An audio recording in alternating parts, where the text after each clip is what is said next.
Hello everyone, कैसे हैं आप सब? अब एग्ज़ाम में कुछ ही टाइम बचा है, कल को आपका एग्ज़ाम होने वाला है, ठीक है? अब इस टाइम पे आप सर कौन-सी वीडियो लेके आए हैं, क्या स्ट्रैटेजी लेके आए हैं? मैं कोई स्ट्रैटेजी नहीं लेके आया हूँ एज़ सच, बस मैं कुछ पॉइंट डिस्कस करना चाहता हूँ आपके साथ, क्योंकि एक इस क्वेरी जो सबसे ज़्यादा आ रही थी, वो यही आ रही थी, सर हमारा रिवीज़न बहुत अच्छे से हो रहा है, हमारे कॉन्सेप्ट्स भी क्लियर हैं, पर जैसे ही हम क्वेश्चन देखते हैं कोई भी, हमारे दिमाग से सब कुछ निकल जाता है, कि हमें समझ ही नहीं आता उस क्वेश्चन को अटेम्प्ट कैसे करना है। बस यही जो प्रॉब्लम है, वो सबसे ज़्यादा स्टूडेंट फेस कर रहे हैं। और मैं क्या बताने वाला हूँ इस वीडियो में, मैं इस वीडियो में आपको ये स्पेसिफाई करने वाला हूँ कि 15 मिनट्स को हम जो हमें रीडिंग टाइम मिलता है, उसको कैसे यूटिलाइज़ करना है, 3 घंटे को कैसे यूटिलाइज़ करना है, डिफिकल्ट क्वेश्चन आ जाता है तो उसको कैसे टैकल करें, कोई क्वेश्चन हमें आता ही नहीं है बिल्कुल भी तो हम कैसे उसको अटेम्प्ट करें, और अगर लॉन्ग लॉन्ग केस स्टडीज़ आ जाती हैं पेपर में, जैसे आप क्वेश्चन पेपर फर्स्ट क्वेश्चन ही देखोगे तो लॉन्ग केस स्टडी आ गई, तो उसको कैसे हैंडल करना है, इन सब की मैं बात करने वाला हूँ। और एग्ज़ाम के बाद क्या-क्या हमें करना है, उसमें उसकी भी बात करूँगा आपके साथ। तो ज़्यादा लंबी ये वीडियो नहीं होने वाली है, ओनली 10 टू 12 मिनट्स मैं आपके लूँगा। जब आप थोड़ा रिवीजन से ब्रेक लेंगे तो ये वीडियो देख लीजिएगा, ठीक है? तो ये कुछ 15 पॉइंट्स हैं जो मैं आपके लिए लेके आया हूँ। तो वन बाय वन देखते हुए चलेंगे वो क्या-क्या 15 पॉइंट्स हैं जो हमें दिमाग में रखने हैं एग्ज़ाम के टाइम पे, एग्ज़ाम के बाद और एग्ज़ाम से पहले भी कुछ 1-2 पॉइंट हमें ध्यान रखने हैं, वो क्या होने वाले हैं वो हम डिस्कस करते हैं। ठीक है? पहला पॉइंट है do not add any material to your final revision. जब भी आप अपना फाइनल रिवीजन ही चल रहा होगा और जब आप एग्जाम देके आएँगे तो नेक्स्ट पेपर के लिए पढ़ेंगे तो भी फाइनल रिवीजन करेंगे। तो जब भी आप फाइनल रिवीजन करेंगे कोई भी न्यू टॉपिक ऐड ना करें उसमें। कोई भी न्यू टॉपिक ऐड ना करें कि चलो ये देख लेता हूँ, ये अब तक तो नहीं देखा था, अब देख लेता हूँ, या फिर कोई फ्रेंड दिमाग में डाल देता है। कोई न्यू टॉपिक नहीं, अगर रिवीजन करते टाइम भी कोई ऐसा टॉपिक दिख जाए जो आपने नहीं पढ़ा था, उसको स्किप करके आगे बढ़ें। अननेसेसरी उस पे टाइम नहीं लगाना है बिल्कुल भी, ठीक है? तो उसमें पैनिक भी नहीं करना है और अननेसेसरी टाइम भी नहीं, क्योंकि वो एक क्वेश्चन या एक टॉपिक 100 मार्क्स का तो नहीं आएगा, कि मैं वही बोलता हूँ एक टॉपिक 100 मार्क्स का नहीं आने वाला है। तो आपके पर वो एक टॉपिक आपकी बेसिकली रिवीजन को डिस्टर्ब ज़रूर कर देगा, तो आप ऐसा ना करें, ठीक है? अब जो भी एग्ज़ाम में गैप्स होंगे, 1 दिन का है, चाहे जो स्टूडेंट बहुत ग्रुप दे रहे हैं, उनके एग्ज़ाम में तो बिल्कुल भी गैप मतलब 1 दिन का तो गैप होगा ही नहीं, उन्हें तो सिर्फ 10 टू 11 आवर्स ही मिलेंगे अपने रिवीजन के लिए, ठीक है? तो उसमें क्या करना है आपको? उसमें क्या करना है, आपको कोशिश करनी है कि आपका 70 टू 80% रिवीजन हो जाए। आप अननेसेसरीली मतलब अपने दिमाग को प्रेशराइज़ देके, दिमाग को प्रेशर डाल के ये नहीं करना है कि मेरा 100% रिवीजन नहीं हो रहा, मेरा 100% रिवीजन नहीं हो रहा, मेरा एग्ज़ाम अच्छा नहीं जाएगा, ये पैनिक नहीं करना है। 70 टू 80% आपको A category, B category topics जो भी हैं, चैप्टर जो हैं, उनको अच्छे से रिवाइज़ करने पे टाइम लगाना है, ठीक है? और ये नहीं कि सिर्फ 100% के बीच आपको पीछे भागना है और आपको क्वालिटी रिवीजन नहीं करना है। फोकस करना है सिर्फ क्वालिटी रिवीजन पे कि मेरा 70 टू 80% बहुत अच्छे से क्वालिटी वाइज़ हो जाए। ठीक है? उसके बाद stop studying at least 1 hour before the examination. Exam जब भी है, जैसे आपका एग्जाम 9 बजे से, ठीक है? तो 9 बजे से पहले आपको 1 घंटा पढ़ना नहीं है। 8 बजे ही आपको अपनी बुक साइड में रख देनी है। मैं ये क्यों बोल रहा हूँ? क्योंकि कुछ स्टूडेंट साढ़े 8 तक ठीक है, पौने 9 तक एग्जाम सेंटर के बाहर भी बिल्कुल पढ़ने पे चालू रहते हैं, ठीक है? तो वो नहीं करना है। वो क्यों नहीं करना है? आपने इतना टाइम पढ़ाई को दिया है, 3 महीने, कुछ ने 4 महीने, 5 महीने अच्छे से पढ़ाई करी है, अच्छे से रिवीजन किया है। अब इस टाइम पे आपके माइंड को एकदम रिलैक्स की ज़रूरत है, ठीक है? आप बिल्कुल आँख बंद करके रिलैक्स करें। एग्जाम जैसा भी पेपर आएगा, आपको अच्छे से ही होगा आपका। या आप बिल्कुल बात लिख लीजिए कि आपने इतनी पढ़ाई करी है, अब 1 घंटे माइंड को रिलैक्स करोगे, जभी तो वो परफ़ॉर्म कर पाएगा एग्ज़ाम हॉल के अंदर। तो 3 घंटे उसको अच्छे से परफ़ॉर्मेंस देंगे। अभी तक उसने इन्फॉर्मेशन लोड करी है, ठीक है? तो अब 1 घंटे उसको रिलैक्स करिए, बिल्कुल आँख बंद करके रिलैक्स मोड में जाइए और 3 घंटे अच्छे से परफ़ॉर्म करना है आपको, ठीक है? Have a light and healthy breakfast. अब ये क्या है, सुबह आपका पेपर होने वाला है तो थोड़ा बहुत ब्रेकफास्ट आपका, कुछ स्टूडेंट रहते हैं नहीं पहले तो हम पेपर ही दे के आएँगे और उसके बाद ही आगे बढ़ कुछ खाना स्टार्ट करेंगे, कुछ खाएँगे, ठीक है? ऐसा नहीं करना है। आपको कुछ लाइट ब्रेकफास्ट करके ही जाना है। मैं क्यों बोल रहा हूँ, 3 घंटे, सवा 3 घंटे आपको एग्ज़ाम हॉल में बैठना है, तो आपके अंदर अच्छी से एनर्जी होनी चाहिए, कि बस एनर्जी भी तो होनी चाहिए ना उतनी अमाउंट की, 3 घंटे, सवा 3 घंटे बैठ के आपको परफ़ॉर्म करना है, माइंड चलाना है, सब कुछ एनर्जी आपकी यूज़ होने वाली है। तो इतना लाइट ब्रेकफास्ट आप करके जाइएगा कि आप वहाँ परफ़ॉर्म अच्छे से, आपके अंदर एनर्जी हो, आप परफ़ॉर्म कर सकें, ठीक है? Carry a watch and water bottle, ये कहने की ज़रूरत नहीं है। ना एग्ज़ीक्यूटिव वाले स्टूडेंट को, ना ही प्रोफेशनल वाले स्टूडेंट को। मैं पहले ही बोल चुका हूँ, वॉच तो बिल्कुल मोस्ट इम्पोर्टेंट है, बिना वॉच के कुछ नहीं होने वाला। क्योंकि आप वॉच नहीं लेके जाएँगे तो अंदर टाइम मैनेजमेंट कैसे करेंगे? कि कितना 1 घंटे में हमें कितना टाइम कर लिया, 2 घंटे में कितना टाइम करना है, 15 मिनट को कैसे यूटिलाइज़ करना है, तो बिना वॉच के तो टाइम मैनेजमेंट हो नहीं पाएगा एग्ज़ाम हॉल के अंदर। तो वॉच तो मस्ट इम्पोर्टेंट है और वाटर वो बॉटल भी इक्वली इम्पोर्टेंट है बेसिकली, क्योंकि गर्मी का टाइम है, अगेन मैं बोल रहा हूँ गर्मी का टाइम है, पानी पीते रहना है, हाइड्रेटेड रहना है आपको, ठीक है? यूज़ 15, अब ये इंपॉर्टेंट पॉइंट होने वाले हैं, 2 से 3 पॉइंट बहुत ज़्यादा इंपॉर्टेंट होने वाले हैं। क्यों? क्योंकि इसमें मैं टाइम यूटिलाइज़ेशन बताने वाला हूँ, 15 मिनट को कैसे यूटिलाइज़ करना है, 3 घंटे को कैसे यूटिलाइज़ करना है और क्वेश्चन को कैसे बेसिकली हैंडल करना है। तो ये पॉइंट बहुत अच्छे से देखना है आपको। 15 मिनट में आपको क्या करना है, read the entire question paper once. पूरे क्वेश्चन की रीडिंग आपको 15 मिनट में लगानी है और उससे रीडिंग लगाने का पर्पस क्या है? रीडिंग लगाने का पर्पस है आइडेंटिफाई करना है किस क्वेश्चन से आप स्टार्ट करने वाले हैं। मतलब आपको क्वेश्चन पेपर पढ़ने से ये पता लग जाएगा कि कौन-कौन से क्वेश्चन आपको अच्छे से आते हैं। मे बी 5 क्वेश्चन अच्छे से आते हो, 6 क्वेश्चन अच्छे से आते हो, ठीक है? तो आप ये आइडेंटिफाई कर लीजिएगा 15 मिनट के अंदर, ठीक है? ये भी आपको पता लग जाएगा कि किन क्वेश्चन में आपका टाइम लगने वाला है। मान लो 3rd क्वेश्चन है, उसमें लॉन्ग केस स्टडी दी हुई है, 1 पेज की, 1.5 पेज की।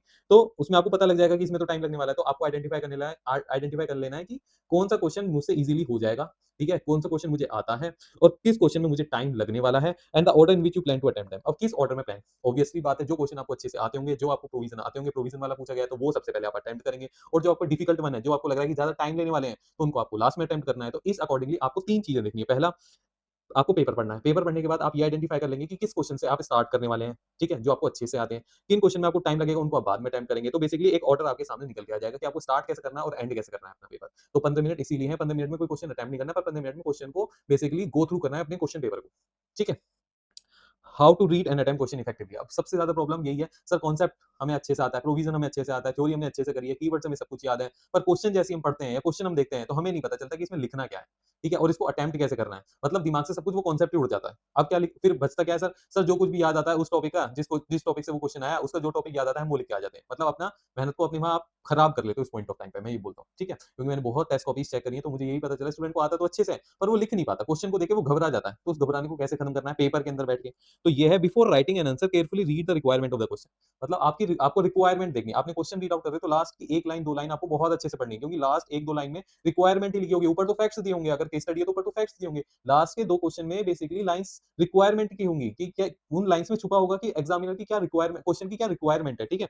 तो identify exactly what is examiner is asking, pay attention to keywords जैसे डिस्कस है, एक्सप्लेन है, एनालाइज करने को बोला, एडवाइस करने को बोला, state with reason, justify your answer with legal reasoning. अगर ऐसा लिखा है तो प्रोविजन हमें मेंशन करके आने हैं, और कमेंट कमेंट करना है तो स्टेटमेंट दे रखी है, कमेंट करना है तो वैलिडेट करना है स्टेटमेंट को। तो ये सब चीजें मैं बता चुका हूं अपनी आंसर राइटिंग वाली बेसिकली वीडियो में। पर इनसे क्या होगा, आपको क्वेश्चन की डिमांड पता लग जाएगी कि हमें वो पूछ क्या रहा है, तो उसके अकॉर्डिंग ही हमें अपना आंसर वहां पे अटेम्प्ट करना है, ठीक है?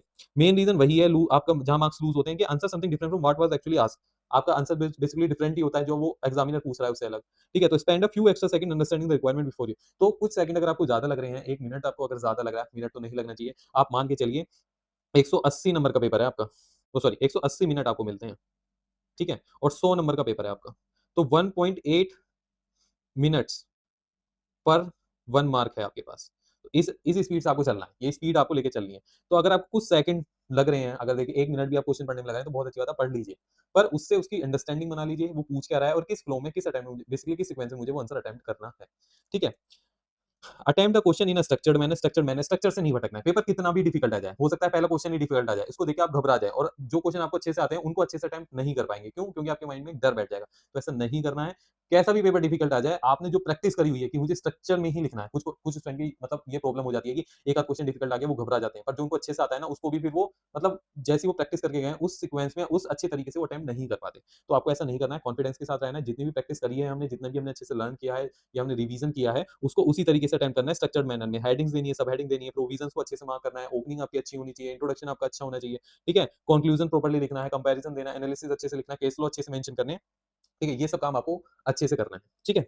How to deal with a long case study और question you do not know the answer when face with a lengthy case study. अगर अब मानो एक लेंथी केस स्टडी आ जाती है आपके पेपर में 2 से 3 पेज की, पहला क्वेश्चन ऐसे ही होता है, 2 से 3 पेज का एक लेंथी केस स्टडी पूछ लेगा, अब आप घबरा जाओगे। तो सबसे पहले क्या करना है, सबसे पहले उसके केस स्टडी के नीचे जितने भी क्वेश्चंस लिखे हुए हैं वो आपको अच्छे से पढ़ने हैं, चाहे वो 3 क्वेश्चन हो, चाहे 4 क्वेश्चन हो, 5 नंबर के, वो आपको अच्छे से पढ़ने हैं, ठीक है? वो आपको बिल्कुल अच्छे से पढ़ने हैं। उससे आपको पता लग जाएगा कि क्वेश्चन की डिमांड क्या है, क्वेश्चन क्या चाह रहा है मुझसे।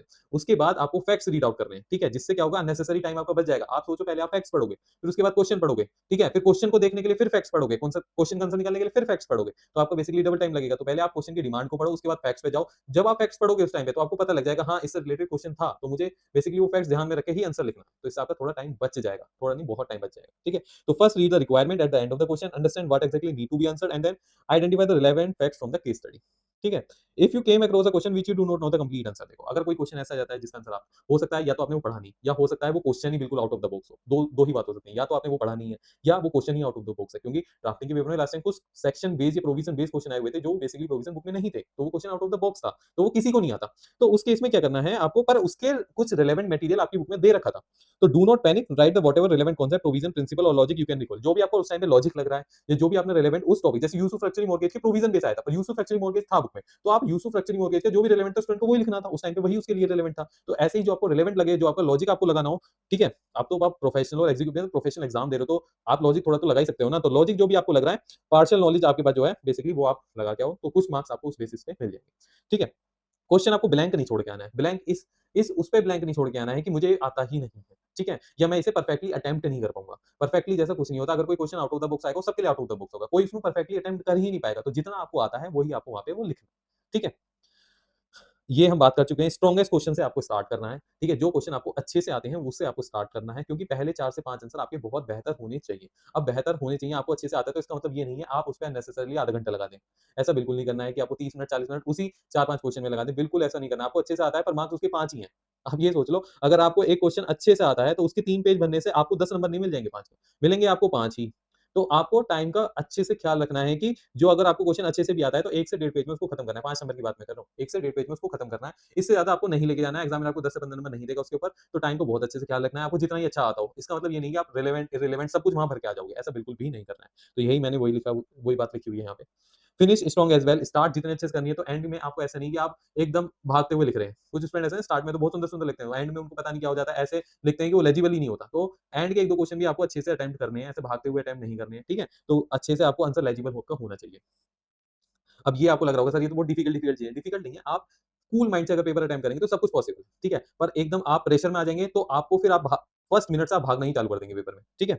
मेंटेन स्टडी टे बिगिनिंग ये वो ये स्टार्टिंग से आपको बिल्कुल पेस मेंटेन करके चलना है। किसी भी अच्छे से अगर आपको क्वेश्चन आता है तो अननेसेसरी टाइम उसपे नहीं लगाना है। जितने आपको रिलेवेंट है, जितना उसने क्वेश्चन ने डिमांड किया वही आपको अटेम्प्ट करना है। आपको बिल्कुल टाइम मैनेजमेंट स्टार्टिंग से ही लेकर चलनी है। कितना-कितना कैसे टाइम लगाना है वो भी बात कर देते हैं। पहले 1 घंटे में आपको बेसिकली 40 मार्क्स का पेपर कंप्लीट करना है। जी हाँ, पहले, क्योंकि उस टाइम पे आपको पहले घंटे में फुल आपके पास एनर्जी रहेगी, ठीक है? आपका माइंड एकदम खुला होगा, सब कुछ आपको याद भी आ रहा होगा। तो 40 मार्क्स का पेपर आपको अटेम्प्ट करना ही है किसी भी हालात में।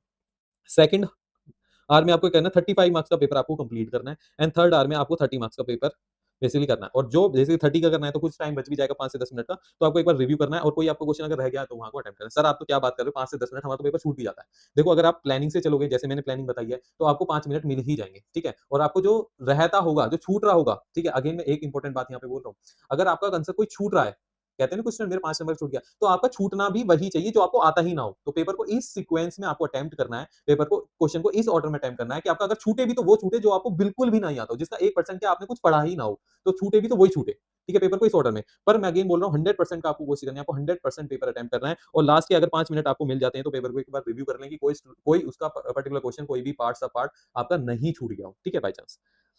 उसके बाद ट्रस्ट योर प्रिपरेशन, जो भी आपने किया है अभी तक, मेहनत करी है अच्छे से, ठीक है? रिवीजन किया है, आंसर राइटिंग प्रैक्टिस की है, रिकॉल आपने अच्छे से किए हैं रिवीजन के टाइम पे और बहुत अच्छे से प्रिपरेशन आपने करी है। तो आप अपनी प्रिपरेशन पे ट्रस्ट करिए। इस टाइम पे ये मत सोचिए कि मुझे ये याद नहीं आ रहा, वो नहीं आ रहा, ऐसा सबके साथ हो रहा होगा। कुछ ना कुछ सबको याद नहीं आ रहा होगा और थोड़ा इस टाइम पे अगर पैनिक क्रिएट करोगे तो कल अच्छे से परफॉर्म नहीं कर पाओगे। तो अभी पैनिक क्रिएट करने की जरूरत नहीं है, कल सब कुछ याद आने वाला है, क्योंकि माइंड एक ऐसी ही चीज़ है कि एक बार कंज़्यूम कर लेती है तो सही टाइम पे इस माइंड से वो जवाब भी निकलता है, ठीक है? तो वो जवाब निकलेगा जब कल क्वेश्चन माइंड को दिखेगा, तो आप अपनी प्रिपरेशन पे बिल्कुल ट्रस्ट रखिए, फोकस रहिए, ठीक है? अननेसेसरली नर्वस होने की, पैनिक होने की इस टाइम पे बिल्कुल भी जरूरत नहीं है, ठीक है? अगर आप पैनिक और नर्वस नहीं होंगे, मैं बता रहा हूँ, पेपर आपको बहुत अच्छे से जाने वाला है। कॉन्फिडेंस रखिए आप अपनी प्रिपरेशन पे बस।